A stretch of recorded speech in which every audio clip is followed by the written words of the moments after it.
Hay momentos en la historia de la música en los que el aire mismo parece guardar un secreto, como si recordara algo que el mundo trató de olvidar. Algunos dicen que ocurrió en una noche tranquila del Bronx, cuando un joven dio un paso hacia un futuro que aún aprendía a sostenerlo. Antes de que las multitudes supieran su nombre, antes de los álbumes y los titulares, solo existía el sonido de un tocadiscos calentándose bajo una farola, el suave crepitar elevándose como aliento sobre vidrio frío. Un chico observaba cómo el vecindario se reunía alrededor de ese resplandor, y sintió la atracción de algo más grande que el hormigón bajo sus pies. Crecería, se volvería más sabio, más seguro de la frágil línea entre la esperanza y el peligro. Se movería entre aulas y refugios, entre libros de contabilidad y manzanas quebradas de la ciudad, buscando un lugar donde la música y la responsabilidad pudieran convivir en la misma habitación. Y aunque nunca lo dijo en voz alta, los que se cruzaron con él creyeron que llevaba un mapa dentro de sí, un mapa de lo que el hip hop podría llegar a ser si fuera guiado por alguien que entendiera tanto la lucha como la estructura. Esta es la historia del hombre que el mundo llegaría a conocer como Scott La Rock.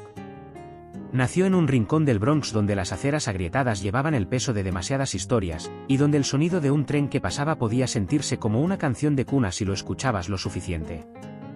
Sus padres se separaron cuando él tenía solo 4 años, dejando a su madre a cargo de criarlo a él y a su hermano en un vecindario que equilibraba esperanza y dificultad con igual fuerza.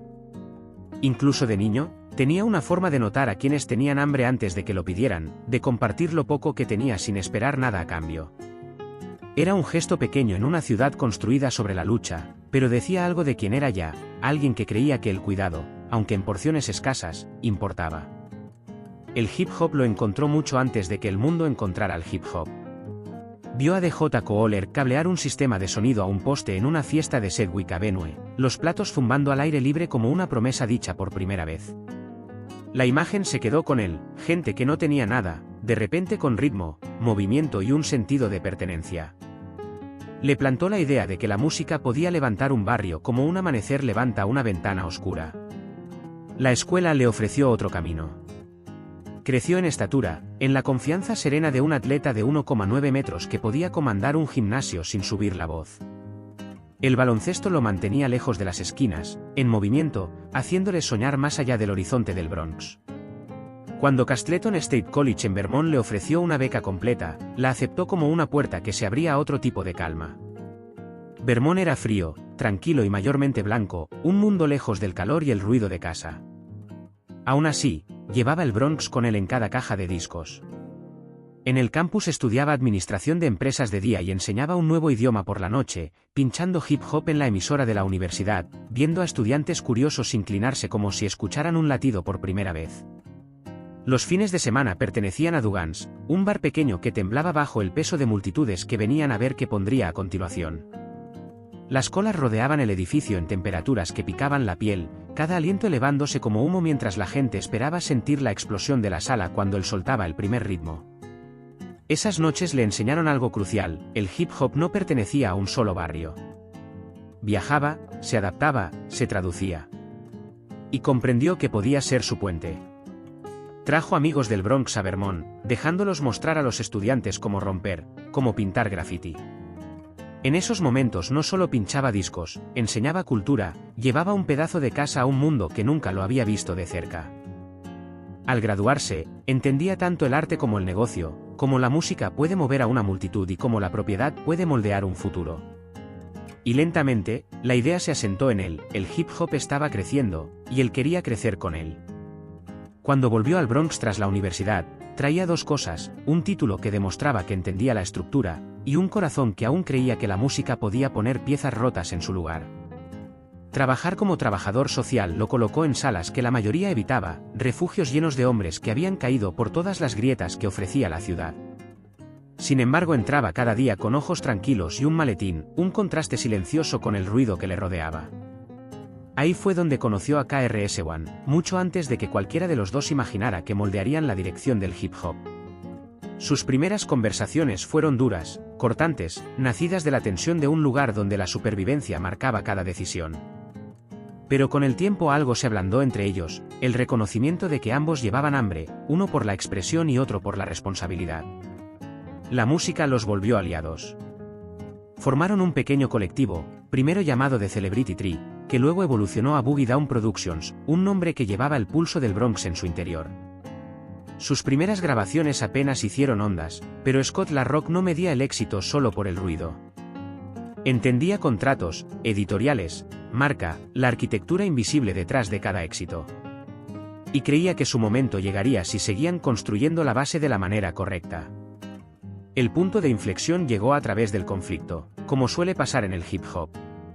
Un demo rechazado, una crítica dura de Mr. Magic, una chispa de orgullo de KRS-One, todo ello preparó el escenario para una confrontación musical con Chus Crew. Pero bajo la superficie había algo más estratégico. Scott vio que una rivalidad bien cronometrada podía convertirse en una escalera, que la atención, si se manejaba con cuidado, podía elevar a un grupo joven hacia la visibilidad. South Bronx golpeó los clubes con la fuerza de una puerta abriéndose. DJ Red Alert la puso una y otra vez porque la multitud se negaba a dejar que el sonido se apagara. Luego vino The Bridge Is Over, una canción que redefinió el rap de batalla y empujó a Boogie Down Productions al corazón de una tormenta cultural.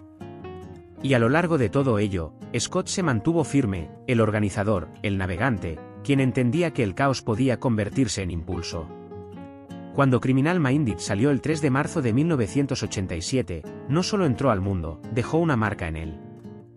Los tambores crudos del álbum, las rimas cortantes y la portada austera, dos jóvenes posando junto a armas que no eran realmente su forma de vida, capturaron un momento en que el arte y la realidad intentaban definirse mutuamente. Rolling Stone lo colocaría más tarde entre los mejores de la historia, pero mucho antes de eso, los oyentes sintieron algo nuevo dentro de su sonido, un plano para lo que el hip hop centrado en la calle podía ser. Las huellas de Scott estaban por todas partes. Formó los ritmos, la estrategia, el mensaje, el movimiento. Habló con KRS-One sobre propiedad, sobre la larga cola de la edición, sobre por qué el dinero a corto plazo nunca iguala el valor de mantener tu nombre y tu obra. Y por un breve instante, el Bronx pareció elevarse con él, llevado por un hombre que entendía tanto la música como la maquinaria que la rodeaba. El problema rara vez llega como una tormenta repentina, más a menudo se desliza en silencio, una sombra que crece sin notarse. Para Scott La Rock, la sombra comenzó un año antes de su muerte, con una llamada telefónica que pareció pequeña en ese momento, un malentendido que involucró a Dennis, un joven que él había tomado bajo su ala. Se intercambiaron palabras, se encendió la ira, y luego el momento pasó. Pero en ciertos barrios, las chispas viejas esperan el viento adecuado. Para el verano de 1987, Criminal Minded ya había labrado su lugar en las calles. El éxito atrae luz, pero también atrae miradas. Cuando más tarde confrontaron y golpearon a Dennis, el mismo hombre que lo había amenazado por teléfono, él llamó a Scott temblando a través de la línea de un teléfono público que todavía llevaba la estática de la ciudad. Scott no dudó. Reunió a unos hombres, no para contraatacar, sino para calmar las aguas, porque la paz, no la violencia, había sido siempre la brújula en la que confiaba. Buscaron por el Bronx en una Jeep Wrangler aquella noche, ventanas abiertas al pesado aire de agosto. Dentro iban Scott, Dennis, su guardaespaldas conocido como Robocop, el manager Moe y el DJ Dog Boogie. Cuando encontraron al hombre que había iniciado el conflicto, Scott dio un paso adelante con la misma calma con la que entraba al refugio donde había trabajado. Habló. Razonó. Y poco a poco, la tensión se disolvió. Por un momento parecía que la noche podía terminar en alivio. Pero la violencia tiene una forma de filtrarse por las grietas de las buenas intenciones. Estalló otra pelea, esta vez entre Robocop y un hombre distinto de la zona. Un forcejeo, un cuerpo golpeando el pavimento, un latido de silencio. Entonces el aire se abrió. Disparos vinieron desde más de una dirección, cortando la oscuridad. Desde arbustos. Desde azoteas. Desde lugares que nadie pudo ver del todo. Los hombres corrieron hacia la jeep, respiraciones agudas, zapatos raspando el hormigón en un ritmo de supervivencia. Robocop tomó el volante, el motor rugiendo mientras se alejaban. Al principio, Scott no se dio cuenta de lo que había pasado. Dijo que se sentía mareado y luego preguntó por qué la música sonaba tan alta. Un momento después, la sangre empezó a caer de la parte trasera de su cabeza. 2 balas lo habían alcanzado, una le dio en el cuello y otra en el cráneo. Lo llevaron de urgencia al hospital, donde las luces fluorescentes brillaban demasiado para una noche tan pesada. Estuvo consciente un rato, el tiempo suficiente para decir que tenía frío. Luego cayó en coma, su respiración sostenida por máquinas que zumbaban como motores distantes. Los médicos lo declararon cerebralmente muerto en cuestión de horas. Su madre, enfrentada a una decisión que ningún padre debería tomar, accedió a dejarlo ir y permitió la donación de sus órganos, un último acto de entrega de un hombre que había dado toda su vida. La policía arrestó a 2 sospechosos, Cour Ibañez y Kendall Neulin, pero el caso se desvaneció sin testigos dispuestos a declarar. Rumores crecieron en el silencio que siguió, susurros de un asesinato planificado, afirmaciones de allegados de que intereses comerciales y lazos criminales viejos habían llegado hasta esa noche. Nada se probó nunca. Pero la ausencia de respuestas a veces resuena más fuerte que la verdad. Lo que quedó fue una comunidad conmocionada, una cruz destrozada y un futuro truncado justo cuando empezaba a desplegarse. En Estados Unidos, la noticia de la muerte de Scott LaRock se extendió por el hip hop como un viento frío que atraviesa una puerta abierta. Para una cultura todavía joven, aún aprendiendo sus límites, la idea de que un líder emergente pudiera ser arrebatado tan de repente se sintió como una advertencia escrita en los márgenes de cada cuadra del Bronx. Los artistas pronunciaban su nombre en tonos bajos, no por miedo sino por incredulidad, esa que se instala cuando alguien que estaba planeando el próximo ensayo desaparece de repente. Los medios estadounidenses enmarcaron la tragedia en términos familiares: violencia callejera, bajas juveniles, la volatilidad de la fama emergente. Los periódicos redujeron la complejidad del momento a titulares que encajaban con las expectativas públicas sobre la vida urbana. Pero dentro de la comunidad hip hop, la pérdida fue más profunda. Scott había sido un puente, entre la educación y el conocimiento de la calle, entre la estructura empresarial y la supervivencia cultural. Su muerte se sintió como una fractura en ese puente, y la gente se preguntó qué habría pasado si éste hubiera aguantado un poco más. Entonces vino el efecto dominó.